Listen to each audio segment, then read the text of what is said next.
Welcome to this edition of Security and Compliance Weekly. Our show today is going to be focused on learning all about ISO 27001, etc.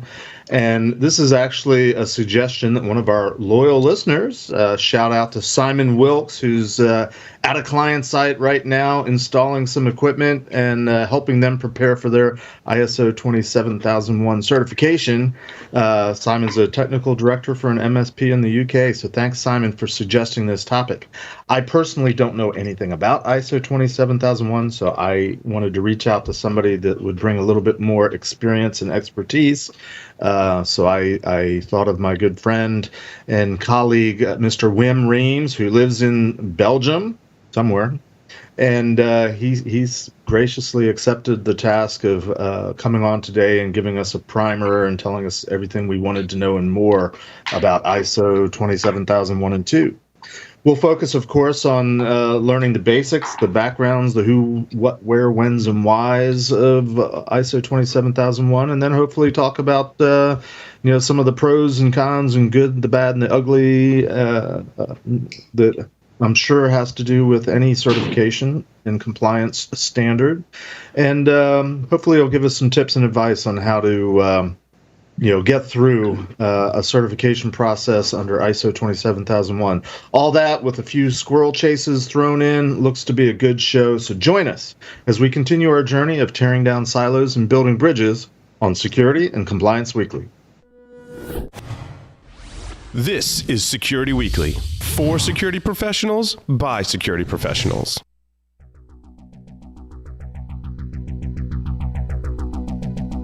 And now, it's the show that bridges the requirements of regulations, compliance, and privacy with those of security. Your trusted source for complying with various mandates, building effective programs, and current compliance news. It's time for Security and Compliance Weekly. Some things are best kept secret. You wouldn't send your company's financial data through the mail on a postcard. Then why would you let your employees use insecure collaboration and file share tools to share sensitive business information? Introducing Crossclave, a file sharing and collaboration solution built secure from the ground up. Think Signal, only designed specifically for business and enterprise users. Crossclave uses blockchain technology and end-to-end encryption to deliver a true zero-trust system designed to protect you and your business's most valuable data. So if you need to share sensitive information, SpiderOak's Crossclave is your only choice. Go to securityweekly.com/SpiderOak and get a free account with 5 gigabytes of storage. Welcome to episode number 89 of Security and Compliance Weekly, recorded live on October 5th, 2021. I'm your host, Mr. Jeff Mann, and joining me today, you will quickly notice a kind of different lineup. I have my illustrious co-hosts, Kat Valentine, Priya Chaudhary, and Frederick Free Lee joining. Welcome, everyone, to the show. A quick sidebar, since we have a somewhat different lineup today, I just wanted to give a quick shout out to Scott and Josh. They've been with us since the beginning of Security and Compliance Weekly, which we started up just about 2 years ago. They've recently decided to part ways professionally. They were in business together, and they've extended that decision to sort of move on and do other things, so they've decided not to be on Security and Compliance Weekly anymore. So I want to thank them each personally for the contributions that they've made, the enthusiasms, the probing questions that have sometimes driven really great conversations on a lot of our episodes the last couple seasons. I'm certainly going to miss them, but I am also excited because we now have the opportunity for some of our other co-hosts to step up and become contributors in a more consistent and ongoing fashion.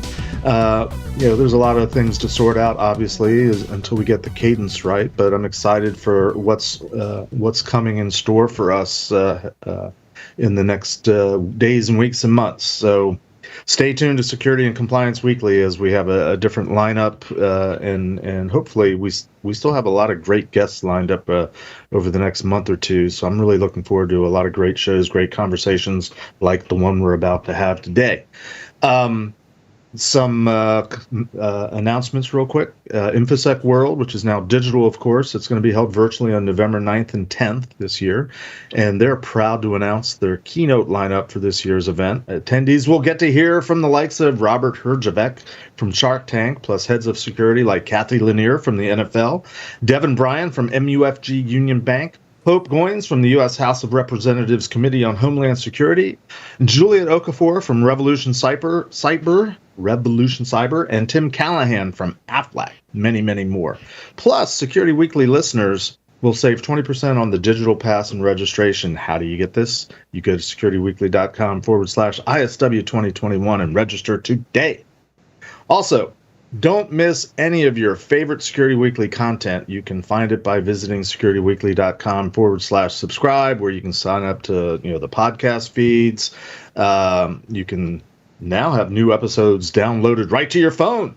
You can also join our mailing list, Discord server, and follow us on social media and other streaming platforms like Twitch and YouTube and all that kind of stuff.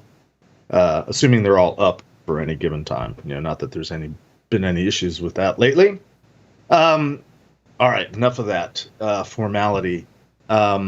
I'm actually not exactly sure when I first became aware of today's guest. We've sort of run in the same circles in terms of security and speaking at conferences here and there and everywhere. And I think I do remember the first time I met him in person. And Wim, you can correct me if I'm wrong, but I think we first met at the National Harbor in Maryland. I don't even remember what the conference was. But at any rate, it's my pleasure to introduce everyone today to our guest, Wim Remes. Wim, welcome to Security and Compliance Weekly. Thanks for having me. Really excited to have someone that actually knows what they're talking about, at least more than I do, about our topic today. So before we jump into the topic, though, Wim, tell us a little bit about yourself, your background, how you got into cyber, how you got to where you are today, how you got to be somebody that knows something about ISO 27001. That can be a long story. So right now I run my own company called Wire Security. I basically provide consulting in SOC management, but also a lot of medical device consulting, medical application penetration testing, and then virtual CISO services where most of the ISO stuff comes in. The way I basically rolled into information security is I started as a system engineer, so mostly managing Windows environments in the early 2000s, and I ended up at a client that had a firewall and switches, and nobody was really looking at them. All of them had the same passwords. There were no firewall rules, just in any in both directions. And I started looking at that and interacting with people around the globe. And basically decided that security was what I wanted to do, and then rolled into penetration testing, built some managed security services, ended up working for Ernst & Young, then IOActive, then Rapid7, and then decided to go out on my own. And that's how it all happens. I think the fun part is now I'm also quite busy with mentoring people. And the main message I have for those people that are basically starting out in information security, some of them are already quite mature, but the main message I always have is that this field is so broad that you can do information security forever and touch all different kinds of aspects of information security. And the main goal is to have fun. So if I look back at my career, the decisions that I've made were basically when I wasn't having fun in a certain area anymore, I just pivoted to another area and started having fun again. And that's basically my guiding principle. Try to have fun. That's awesome. That's a very sage and wise advice for a lot of people, I think, regardless of whatever industry or vocation they pursue. Don't forget to have fun at some point. Interesting background, Wim, and you're a seasoned professional, as some of us, and definitely can relate to the idea of salty. That fits too. Curmudgeon-y, grumpy. And certainly, I think a lot of us that are, sort of on the tail end of our careers, definitely, I know myself included, like the idea of, mentoring and teaching and giving back and, trying to pass on some of this, head full of knowledge that I've gained over the years so that it's not completely useless. So thank you for what you do in terms of mentoring. We like to ask our guests before we get started what we like to call the hot seat question. Our show is focused on security and compliance, and of course, those are sometimes topics that don't or fields that don't play together well, and there's certainly a lot of misunderstanding and misconceptions on both sides, both silos about the other group. So we just like to sort of level set, not looking for right or wrong answers, but just kind of where you see things from your vantage point, so we get a chance to know you a little bit. So without further ado, the hot seat question is, Wim Remes, where do you fall on what we like to call the security versus compliance continuum? So that doesn't mean I have to choose between both, right? I can be somewhere in the middle. You can be wherever you want. So in the way I look at it, compliance is requirements driven, and I believe that you can implement a security infrastructure that can prove compliance, right? So compliance shouldn't drive your security strategy. Your security strategy should show on a continuous basis that you are compliant.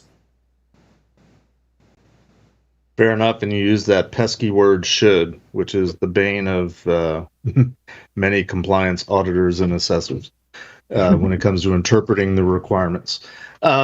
All right, so without further ado, let's move on to ISO 27001. I, for one, don't know that much about it. I know it's a standard, and I know a lot of organizations have to go through it. I think my company does readiness assessments for things like ISO. But tell us a little bit about it. And I would also want to lean obviously on my co-hosts who might be more familiar with it. Please feel free to jump in with questions at any time. But tell us a little bit about what is ISO 27001 and the whole series and what it's all about. Yes. So I think that the series is actually where we have to start, right?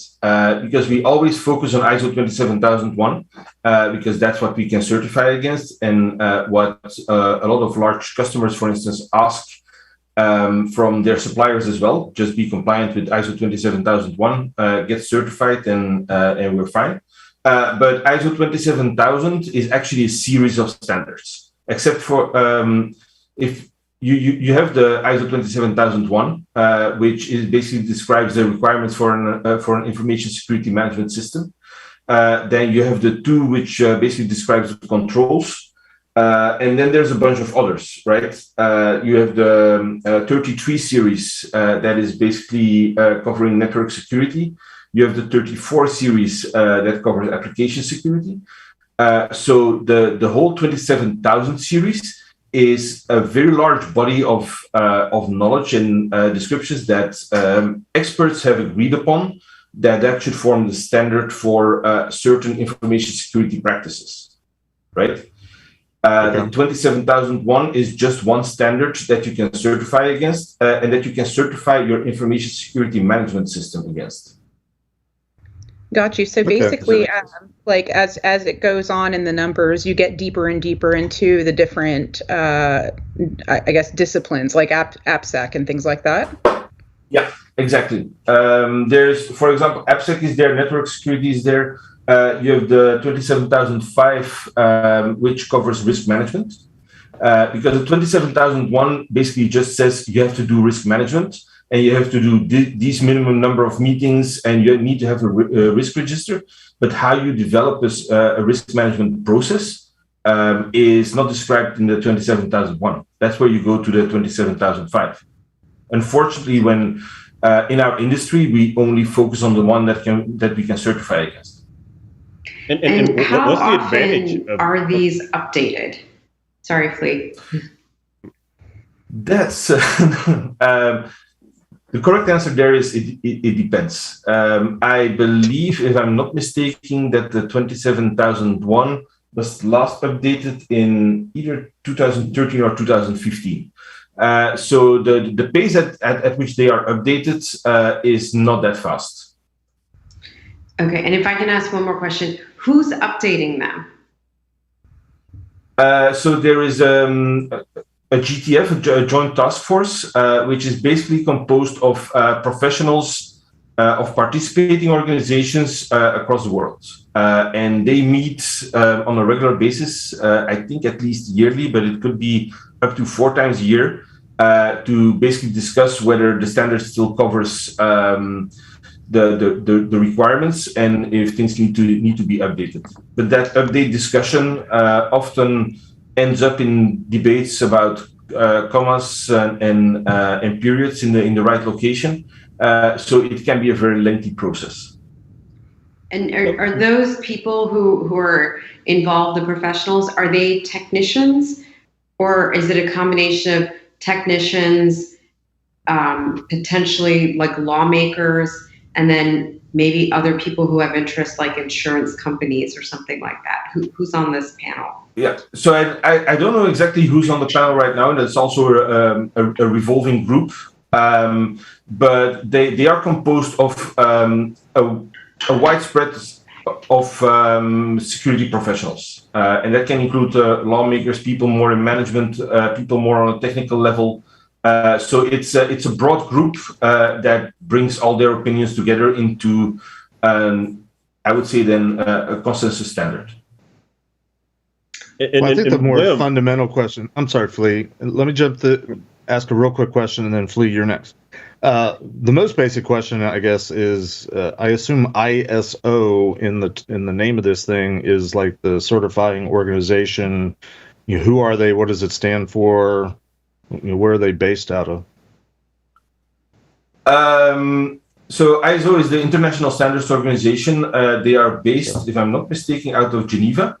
And apart from the ISO 27001 standards, they basically also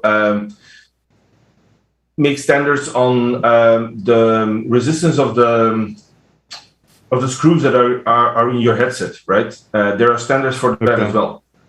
They make standards for quality control. Everybody knows the ISO 9001. There's a lot of companies advertise those around their quality management system. They do standards for like rocket design. They're standards for everything. So international standards, sort of the equivalent to what NIST does in the U.S. or North America. But only this is on an international scale. Yeah, so if you compare to the US, it gets very complex, but a combination of NIST, although NIST doesn't have a lot of standards that you can directly certify against, although there are quite a few, and also, for instance, Underwriters Lab. Gotcha. Okay. Go ahead, Flea. I'm sorry to cut you off. Oh, no worry. I'm playing Rodney Dangerfield today. That's my pseudo character. Okay. I was actually kind of curious, Wim, actually going back to your initial statement with regards to, there's ISO 27001, which I think a lot of people are at least aware of if they actually don't go through the process. But then actually all these other substandards. And I was actually kind of curious, which standards should people actually get started with? And what's the advantage of actually going through some of the other substandards, like the standards regarding like application security around, risk management, et cetera? That's, again, a very good question. So the way I look at it, certification should not be your end goal. There's a lot of certification driven nowadays through third-party security standards or third-party security validation processes, where companies basically right now send a 300-question questionnaire to their supplier. And the supplier thinks that if they get ISO 27001 certified, they get rid of that questionnaire, because those questionnaires take a lot of time and resources to fill in correctly, right? But in my experience, that's not often the case. It's not often the case that a customer says, "Oh, you're ISO 27001 certified. I will not send you the questionnaire. We're fine with that." And that's a bit of a misconception and a driver in in the certification industry. But if I look at it, starting from ISO 27002 is a very good start, because there you have a list of, if I'm not mistaken, 114 controls that you can consider for your information security management system. And those are both process controls as well as technical controls. So if you have to start somewhere and you want to start within the ISO 27000 ecosystem, then start out with ISO 27002. No, I love that follow up. And one of the things you actually mentioned is this notion that occasionally people actually pursue these certifications or go through these frameworks in an attempt to reduce the amount of work they actually do with vendor certifications and actually dealing with various different partners. I'm actually kind of curious, like, what benefits do the company themselves get, outside of, vendor certification? What benefits do they get from actually going through ISO 27001? The certification itself? The certification, but also just the process in general. Yeah. I love these questions. And I actually wanted to follow up what I said before with that nuance. What I really like about starting with ISO 27001, because there you have the structure of what you need to do. One is one document that you need to create when you start out with ISO 27001 is a statement of applicability, right? And the statement of applicability is basically the list of controls in ISO 27002. And you go through each control and you determine whether that's applicable to your ISMS or not. That's something that is sometimes misunderstood when we talk about ISO 27001. And one organization that is certified against ISO 27001 is not necessarily the same as another organization. So the statement of applicability can look very different. An organization can basically exclude 100 controls and keep 14, as long as they can justify why they've ruled them out. They can limit the number of controls they actually implement, right? And on top of that comes the scope. You can keep your scope at your whole organization, but you can just as well just certify your help desk. So if I say my organization is ISO 27001 certified, you know exactly nothing. The two documents you need is the scope, which then describes which parts of your organization are certified, and the statement of applicability. Only I'm going to take a drink right now. Okay, then I have my hand raised after you, Jeff. Go. You're already drinking. Well, I was just going to say, I'm just going to take a drink because you're saying so many things that are so close to PCI that here's my nod to PCI. I'm sorry. Go ahead, Priya. Say something meaningful. Okay. I actually had questions. So one is when you say it's an international standard, exactly which countries or continents does this cover / who has bought in? And then my second question is, who polices this? Yeah, that's what I want to know too, because like with PCI, you have the PCI Council, right? And then they have QSAs. With SOC 1 and 2, you've got the AOC, and that's a bunch of accountants. That's a whole thing. I was actually kind of curious as well about that, and to kind of add to that, who do you even call to audit that sort of stuff? Is it that same organization? Do they certify certain, qualified security assessors to perform an audit on it? So that's many questions at the same time. Let me first start with the first question. So ISO is based in Geneva, right? So that there's a specific reason for that. It's not that specific countries have bought into the standard. They're based in Switzerland, so they're supposed to be neutral. And participants in the joint task force are from all over the world. So there are organizations that become a member of the task force, and there are, if I'm not mistaken, voting and non-voting members, right?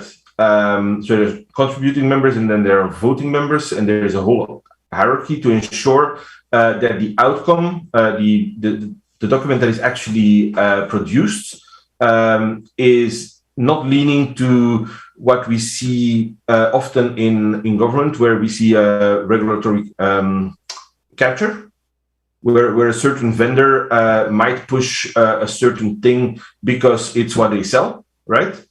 That I've not observed in ISO yet, at least not in ISO 27001. But and there's no real police. I think, and then we come to the question of who audits this.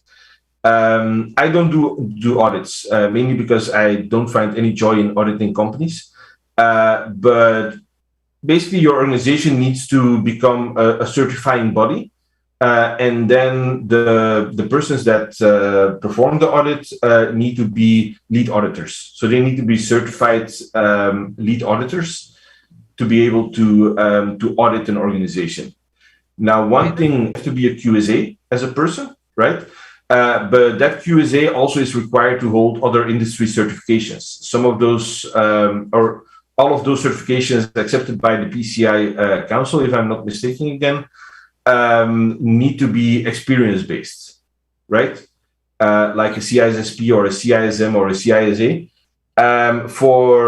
For ISO auditing, there are, as far as I know, no experience requirements. So anybody that's right now out of a job could basically go through a lead auditor course and become an ISO auditor.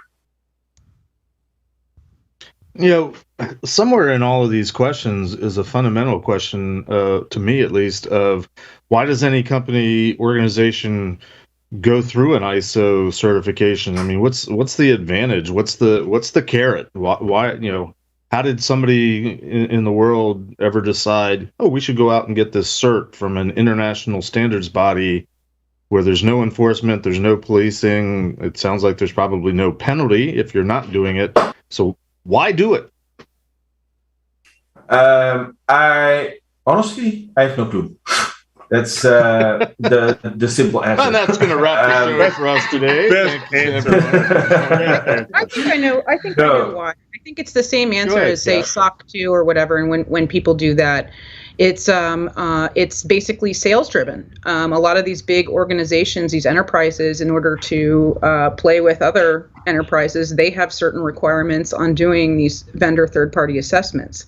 But the logistics behind sending somebody 1,000+ questionnaire is really hard. That's really hard to be landing your sales. Really, sales is driving a lot of this stuff, and I think that it's interesting and a thing that we kind of have to recognize that when, because with SOC 2 as well, you don't need to get a SOC 2 at all. Like there is no policing of that anywhere. That's it. That's just if you have a B2B business and one business is requesting it to kind of shortcut the whole vendor questionnaire thing.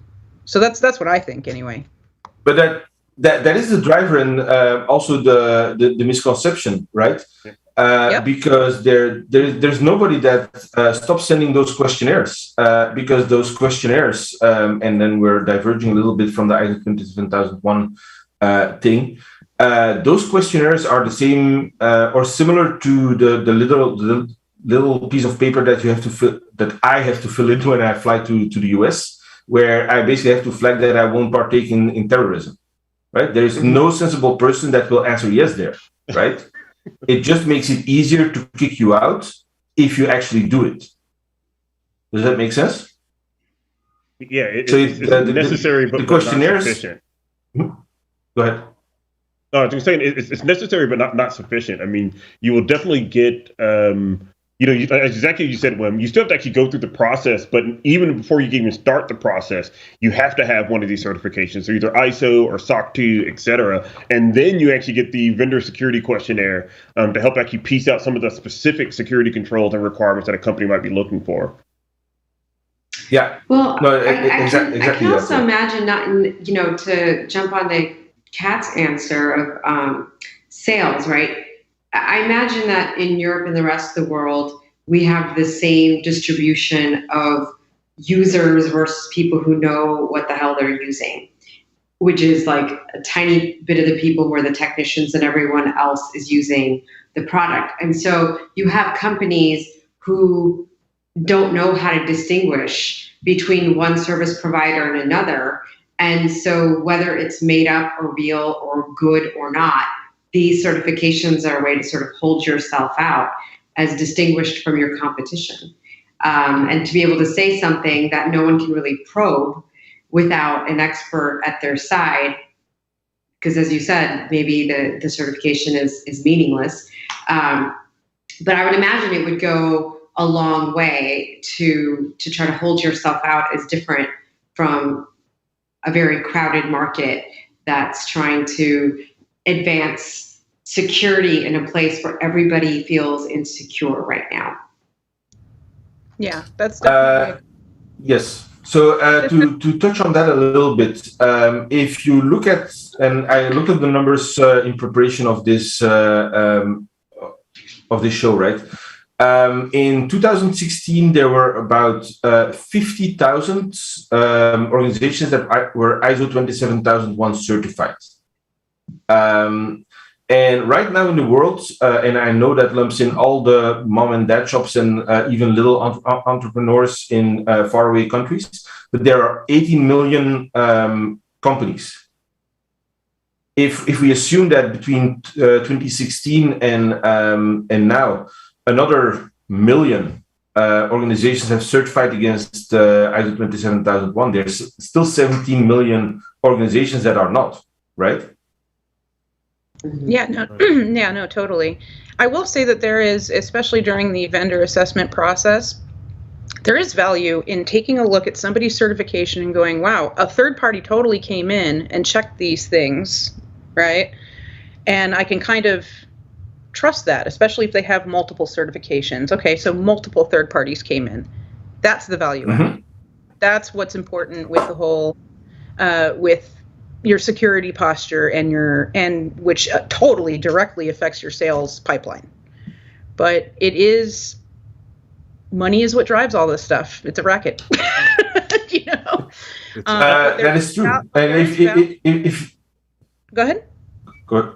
No, I was going to say, if you look at the whole third-party verification or validation process, I've done it at several clients of mine where they had the standard SIG questionnaire, because the joke is that those questionnaires are available on the internet, and then consultancy companies come in and change some of the questions, add additional questions, and then it becomes the custom version for that customer, right? Right. But I've thrown all of those away at some customers and replaced it with like one question. If you ask a vendor, what is your threat model and how do I come into that? It's very easy to filter out the ones that are doing security right and the ones that are not doing security right. Yeah. You obviously don't have that cover your ass property that the questionnaire has. Because it's easy to say on a questionnaire, well, you answered yes here, and it shows that it is no. And then you can end the contract, because it's basically a breach of contract. That makes it easy. But does it need to be 200, 300 questions? I'm not sure. No, it does not. And the thing is, I've seen a lot of organizations, when I come in, I've seen a lot of them straight lying on these questionnaires. The value add here is that a third party took a look at this stuff and they don't have, well, theoretically, they don't have a dog in that fight to necessarily lie, and they are attesting on behalf of that company that they are really doing these things. And that piece is valuable, and that's valuable to, say, the C-suite, like the CEOs and stuff like that are going to give the security departments money to make real security changes. And I think that's actually why I love certifications, compliance, that sort of thing, and that this is kind of driven by money.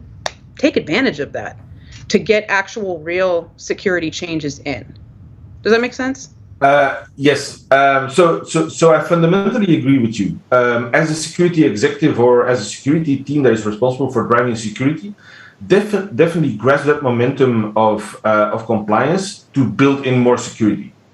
Yeah. Where I probably don't fully agree is on the part of a third party has come in, right? Because most auditors that I've encountered, and that's at least 2 dozen over the past 15 years, they are good at looking at processes like HR. How do we onboard people? How do we offboard people? But try to find an auditor that knows how to deploy a complete development pipeline using Terraform and everything automated, DevSecOps all the way, and their brain is fried, right? Because they have no operational experience in an actual security environment. So I think then it depends a little bit on the kind of vendor that you're onboarding. If it's like an old brick and mortar shop where you mostly rely on the processes, then I guess it's fine. If it's software as a service vendor or even a security vendor, I think that definitely ISO and probably SOC 2 as well fall short in providing that assurance. Yeah, I would agree that Let they me fall ask you short. this like sort of harder question then, since you've sort of audited the auditing process already and found all of its flaws and holes. If you were able to right now on October 5th, 2021, write the new ISO standard, what would it look like? It would probably look like NIST CSF, the NIST cybersecurity framework. If you look at the different things that are out there right now, so ISO is the one that you can certify against, right? But you have also the critical security controls or the 20 critical security controls. You have the NIST cybersecurity framework. Then there are quite a few of government standards as well. You have NIST 853. There's a bunch of those. One thing I believe that NIST CSF really sets itself apart with is that it enables you to basically create a dashboard that is understandable by executives, but that translates all the detail that is going on the technical level. And that I think is a very valuable part of a standard. So if I would recommend right now anybody that is looking into creating or restructuring their framework, start out with the NIST cybersecurity framework. I love that suggestion, mostly just because, at least in my opinion, CSF is actually a lot more prescriptive. It literally says like you should have these types of controls in place, regardless of what if you don't actually have a good, healthy security program. I'm kind of curious when like especially because I've definitely seen companies that essentially start at NIST CSF and say like, hey, this is kind of like our roadmap for actually building a security program. Is it possible for somebody to use ISO as a roadmap to a healthy security program? And have you seen companies become better at security because of going through the ISO process? Hey, let's do this. But Wim, before you answer that question, because that sort of shifts gears into what we usually do in the second segment is, we've talked about the problems and the good, the bad, and the ugly. What do we do with it? Let's take a quick break. And it'll give you time to gather your thoughts, Wim. We'll come back and we'll take up the conversation again with the question that Flea has just posed to you. So hold on tight. We'll be right back, everyone.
We're proud to announce CISO Stories, a new podcast series in partnership with Cybersecurity Collaborative and Cyber Reason. CISO Stories features the candid perspectives and experiences of frontline senior security executives and dives deep into timely security topics. CISO Stories is hosted by Todd Fitzgerald, VP of Cybersecurity Strategy at Cybersecurity Collaborative, and Sam Curry, Chief Product and Security Officer at Cyber Reason. Listen weekly as they speak with extraordinary CISOs by visiting securityweekly.com/CSP.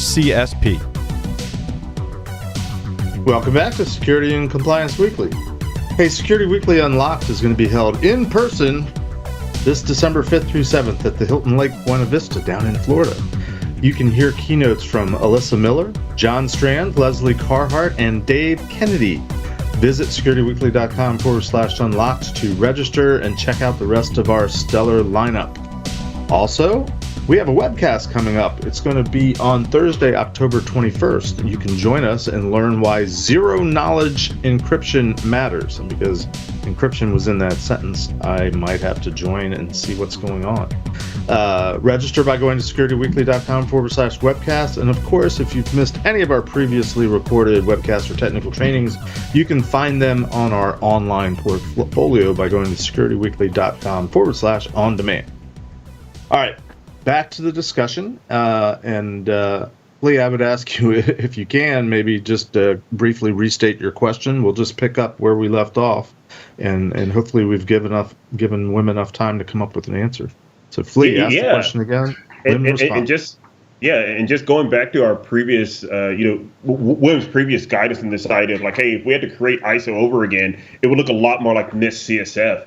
One of the things that I noticed is people actually going through NIST CSF end up actually with a better security program because there's really specific prescriptive controls in CSF, et cetera. And I was kind of curious, do we see that same behavior for people actually going through ISO? So if you go through the ISO 27001 process, does that also drive towards a healthier security program and a security program that is better able to control risk?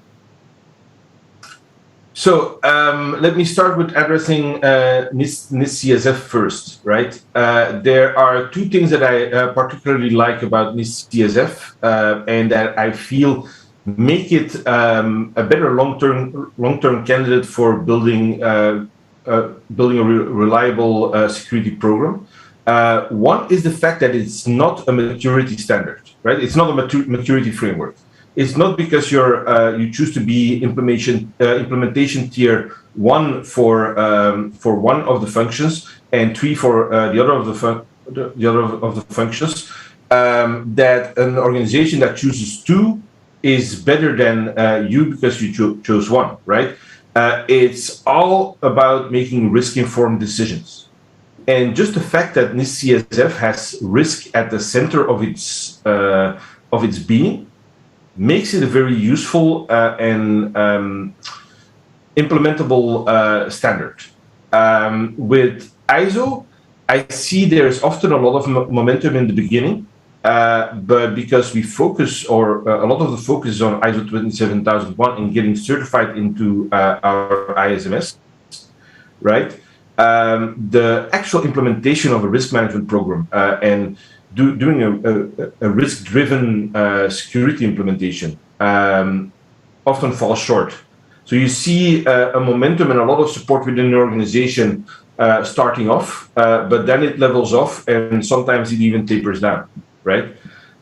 So with ISO, it often becomes what I would call a paper tiger over, let's say, 3 to 5 years. But the initial momentum definitely leads to progress. And that's where I also often say that you have to use that momentum because the moment you start implementing ISO 27001 and are aiming for certification, you're talking to your executives. They are backing that program. They are enabling you and empowering you to make that certification happen. And that's where you have to think about controls and actually implementing functions that are maybe not described directly in the standard, but that support security. And that's where compliance can be a driver, and you can basically, just like with the lemon, you can get as much security out of that compliance question.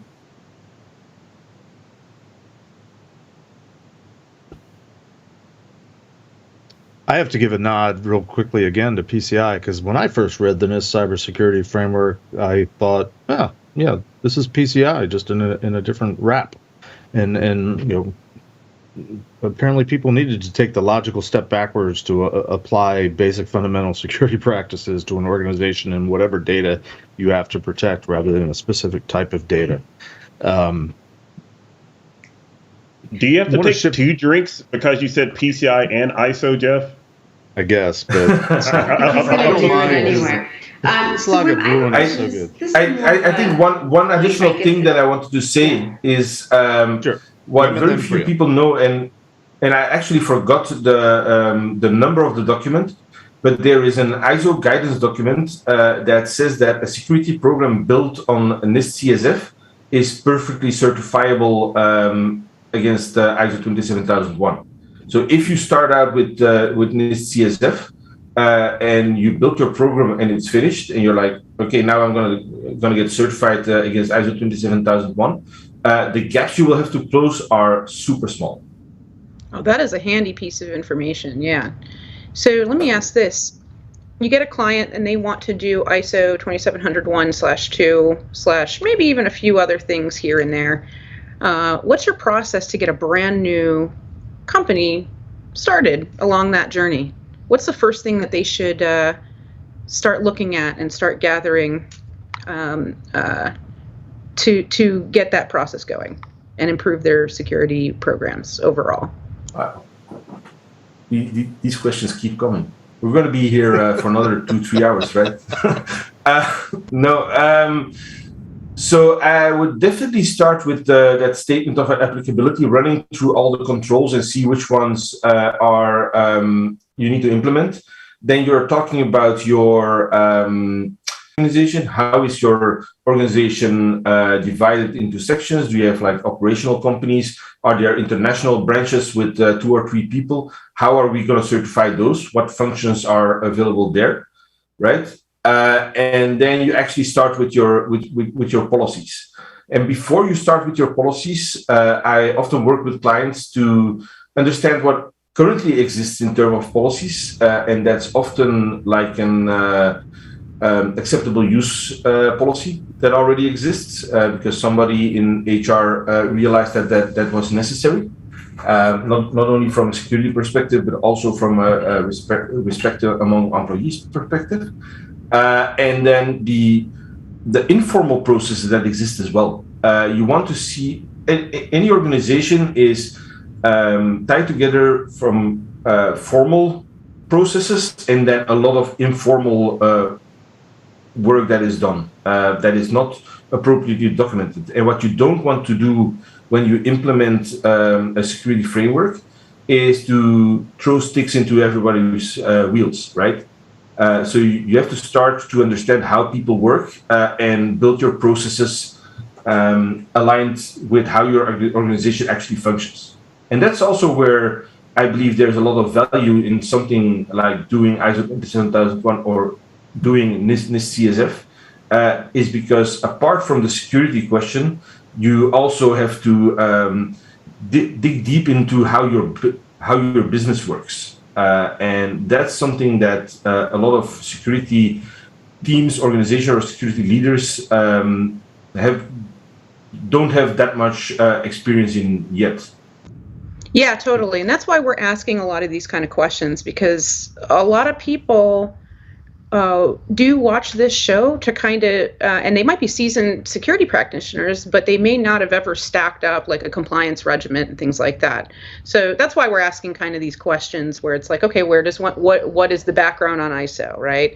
Where does somebody trying to implement this in their organization, where do they even start?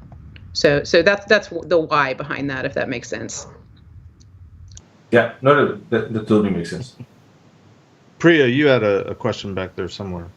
Yeah, so my question is very different because I'm not a technical person. I'm actually not sure who watches this show, but I'm very curious about this. So Americans, like, we're a very curious animal, right? Because we, on the one hand, are obsessed with privacy and our freedom and our constitutional rights, but then as a whole, the country is like exhibitionist, right? Facebook went down, the country went down yesterday.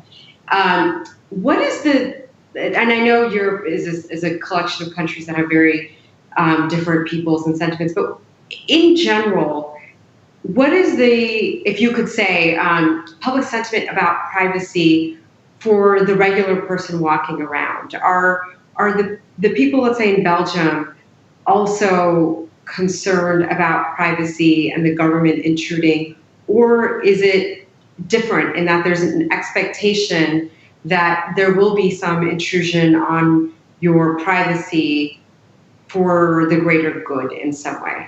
If that question was clear.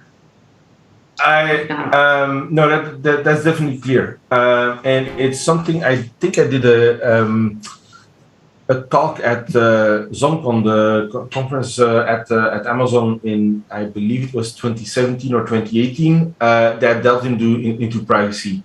To answer your question directly, with the implementation of GDPR since a few years, people are much more sensitive about their privacy. And also when it comes to like surveillance, cameras, there's a lot of sensitivity and awareness about where it can go wrong. So we're actually pretty guarded. To give an example, here in Belgium, like the cameras the speeding cameras are not allowed to take a picture of you from the front for privacy reasons. Oh, interesting. Right? There's a lot of these little tidbits, and we have a privacy commission that actually advises the government when they make certain decisions. It's not like the government always listens, but at least we have that function that provides information on, okay, you're trying to do this, but the ramifications of this decision aren't that good. One bad thing we had just recently, and I only read about it last week, is that apparently Belgium is trying to push a law that would end end-to-end encryption, which that commission advised against, but apparently that law is still trying to get pushed forward. So overall, as a society, we are pretty much privacy aware. Definitely pushed by GDPR, and then the general sense that what my life is my life, right? And I don't think we're that fundamentally different from the US. The only thing we don't have is a constitution to grab back to and say it's written there, and that's the law, right? Now, well, even then, it's mostly the Bill of Rights, Wim. So privacy was, you could argue, was an afterthought in the formation of our country. Yeah, but if you look at privacy as a concept, it only became a big concept in Western civilization in about 200 years ago, right? Before that, exactly. Privacy was not something that we cared about, and there's actually tribes all over the world that don't see privacy as a value. So I think it's a very interesting concept, and privacy is something that came about quite recently, and that we're still trying to grasp the impact from. Oh, I'm a big privacy proponent. Talking about this. Because it's not quite technical, but it is very interesting, and it drives a lot of these decisions. Now, if I can ask you more technical questions, so when you deal with countries that are American but trying to do business with companies in Europe, do you propose to those companies that they become ISO certified, or sort of how do those business decisions get made when there are different certification standards? So I will never propose to a company to become ISO certified just for the heck of it. I would say that if it makes sense in the context of your organization, then definitely do it. But if you can start off with NIST CSF and train your technical people in threat modeling, you can build a better story. And it's actually, I think we covered that a little bit in the beginning as well. That sales focus, right? If you can translate that technical story of how your products are built and how you secure or ensure your customer security, and you can translate that technical part into a sales story, then you're doing the right thing. Yeah, I think to dovetail on that. I'm sorry. Let me just insert real quick. And I apologize. It's so hard because we're all so talkative. If I can dovetail on what you're saying a little bit, Wim, because I've been kind of wondering, what kind of companies do ISO? Is there a typical industry type of organization that either tends to go after this certification, or you would recommend that they go after this type of certification? I don't think I would recommend anybody to do the certification just because they feel like it's a checkbox that would solve business headaches, because it won't. The companies that I mostly see certifying are business-to-business organizations. So business-to-consumer, much less. Business-to-business, supplier within the supply chain, you see it more and more, yes. I guess the first question, are there particular industries or verticals or types of companies that are going after ISO, whether they should be or not, but they're particularly prone to the marketing and sales drives that make them no, I wouldn't say there's like a particular profile of a company or a specific industry. It's all over the place.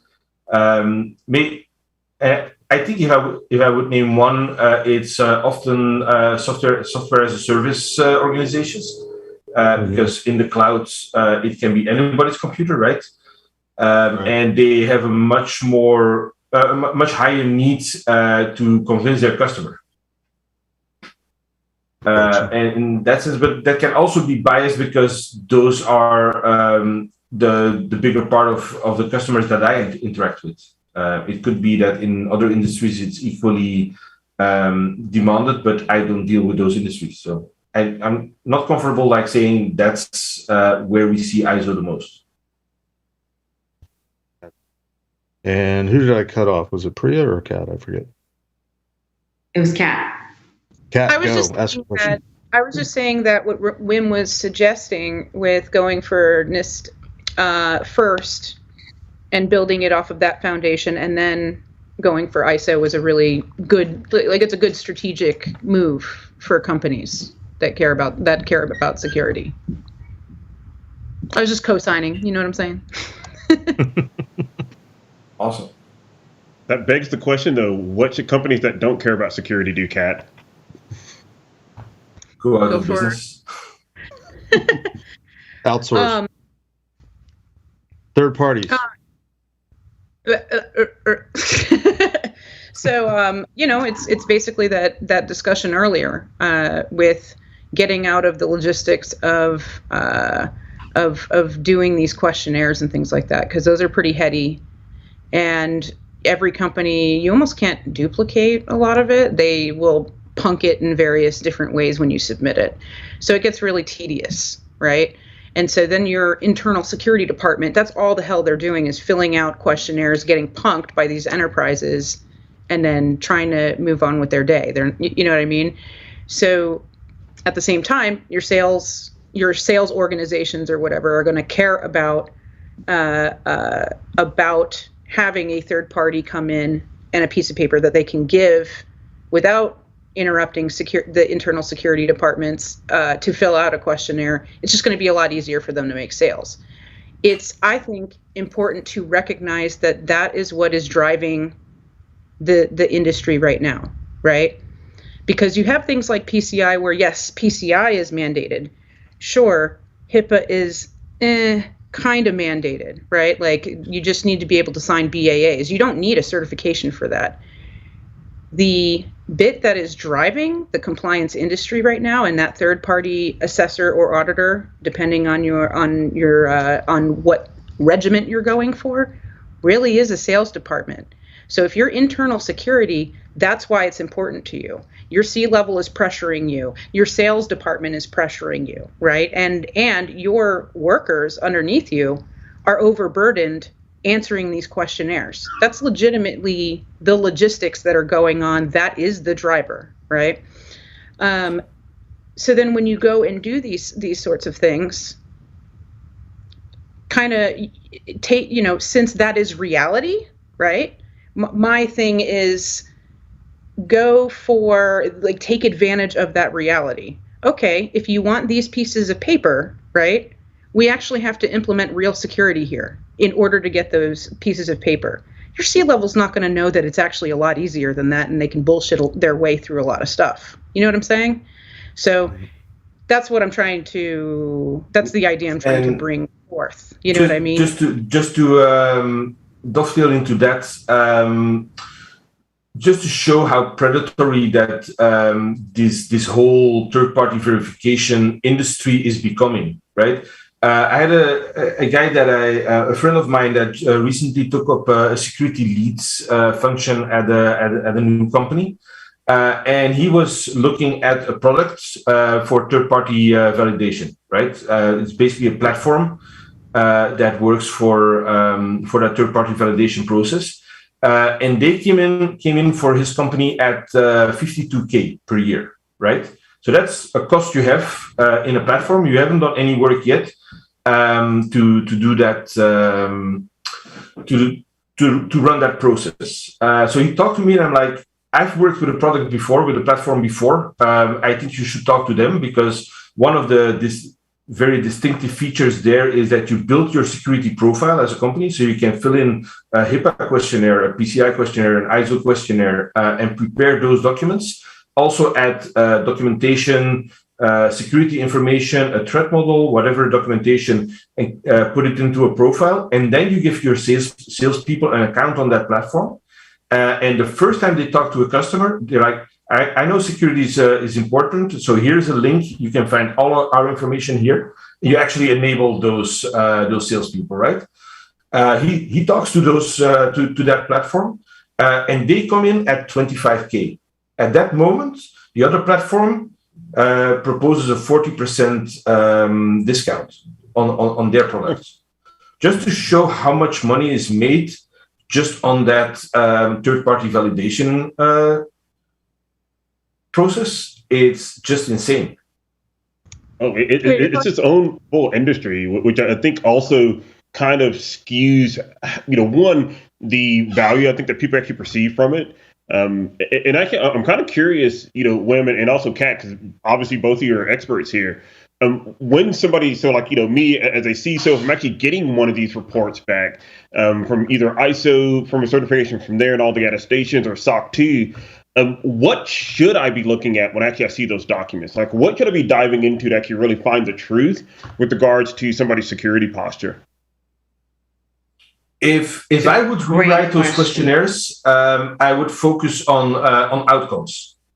A simple question that you often see in those questionnaires: do you do penetration testing on your applications? And the answer is yes or no, right?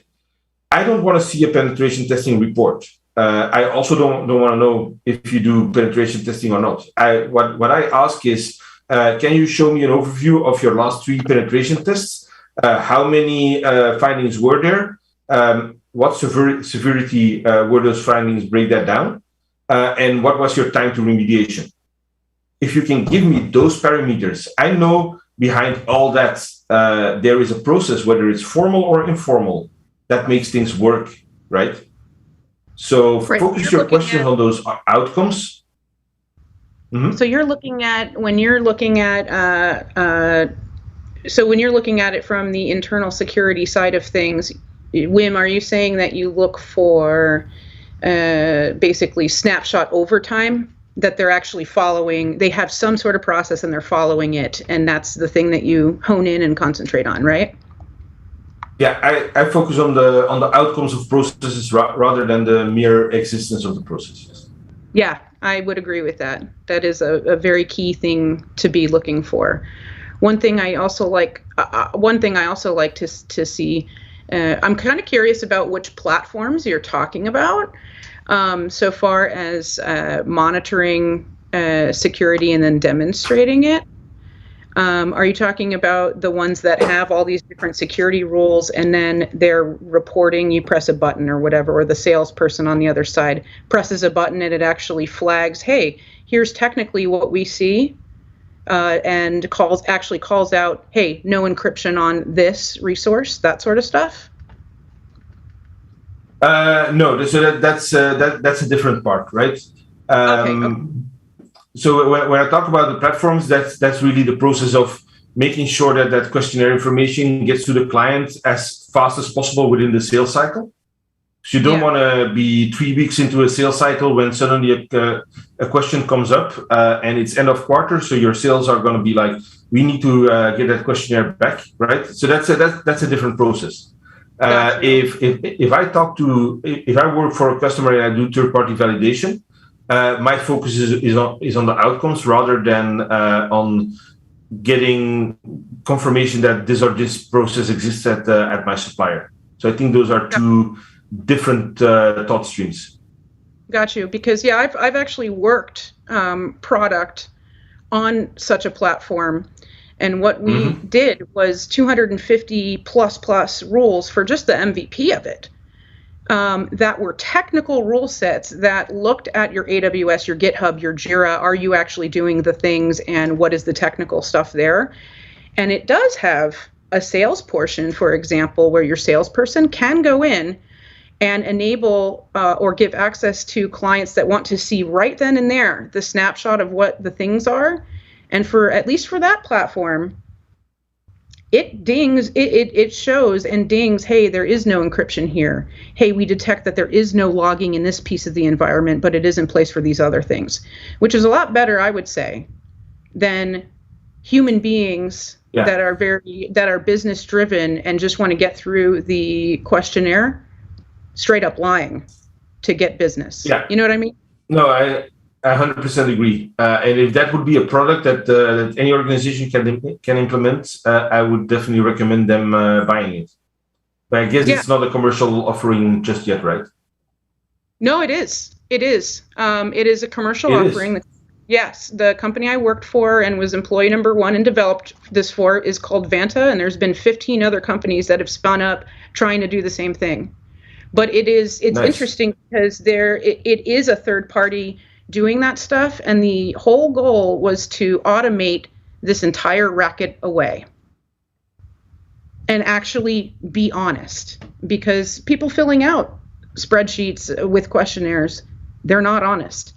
And also humans miss things. This is something this is basically a system or a platform that is going through and checking against all these different rule sets, technical rule sets, not just do you have a policy, for it, checking it through, and dinging and saying, hey, right now, this snapshot right now, this is what it is. It also alerts like your internal security teams, things like that, to, hey, right now, some dev engineer made an S3 bucket and disabled encryption. You should probably check that out. So I would say that some of those automated platforms, they're actually pretty trustworthy, a lot more than humans.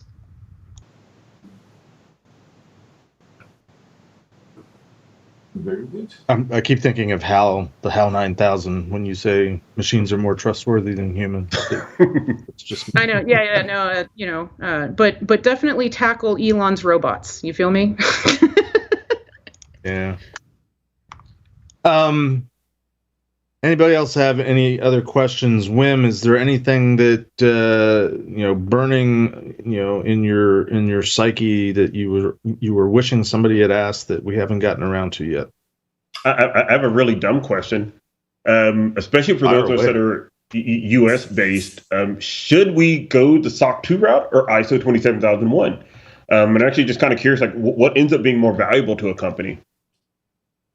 I think SOC 2 is much deeper than ISO 27001 because it's also looking into an organization's like revenue model, right? It doesn't just look at security; it looks at the organization as a whole, and security is a part of that. So I think SOC 2 would definitely, if I have to choose, I would do SOC 2 first and then follow with the ISO 27001 rather than the other way around.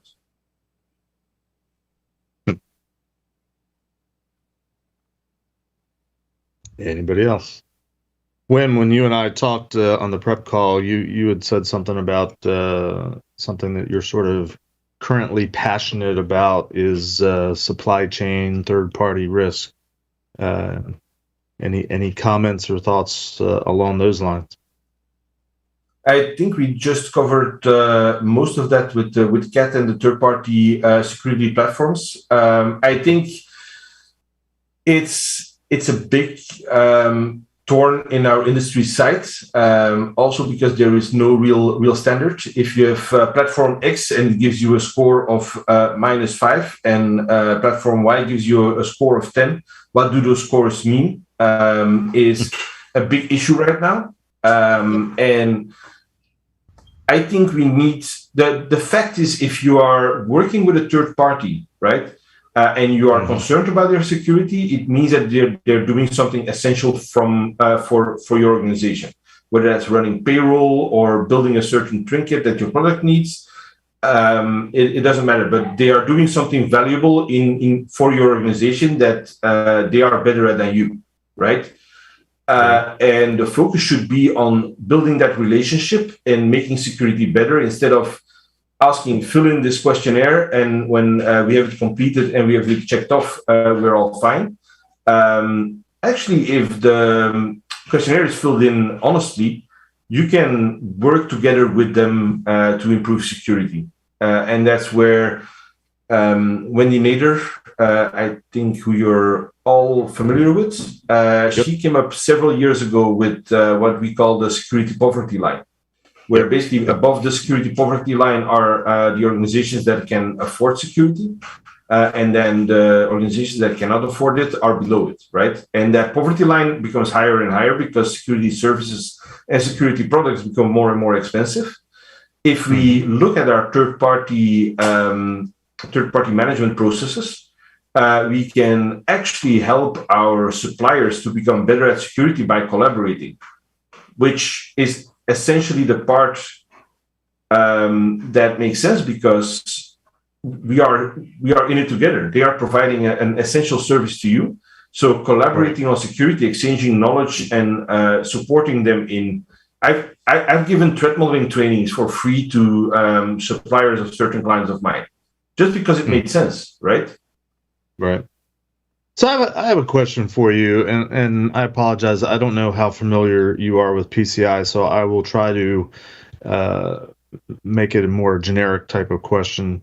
I'm seeing this a lot in PCI in the last year or so that I've been a QSA again, where the game is very much becoming, especially for small retailers, SMBs that really don't have infrastructure and staff and budget to do all the security things that all the marketing programs claim that you have to have in order to, and how are you living without this one more thing to buy? But there's certainly a lot of reliance on third parties and outsourcing large chunks of the responsibility for PCI to third parties. And what I've been trying to tell quite a few clients that are wrapped up in that, they think that PCI is done. They think PCI has been eliminated or largely goes away because they've outsourced to third parties that are doing things like encrypting the payment flows, and so they're not seeing the data and so on and so forth. I've been trying to hammer home to them that the PCI security standards, they're still relevant, they still apply, whether you as an organization are doing them or whether you're relying on a third party to do them. And by the way, all the third parties are supposed to be signing up for saying that they're PCI compliant, and there's rules in place for we call it the responsibilities matrix, where somebody's accounting for making sure it's all getting done. My concern and what I'm seeing is everybody sort of approaches the set of requirements from their own perspective and think, well, from my point of view, I do this, I don't do that, that's somebody else, without necessarily running down who the somebody else is.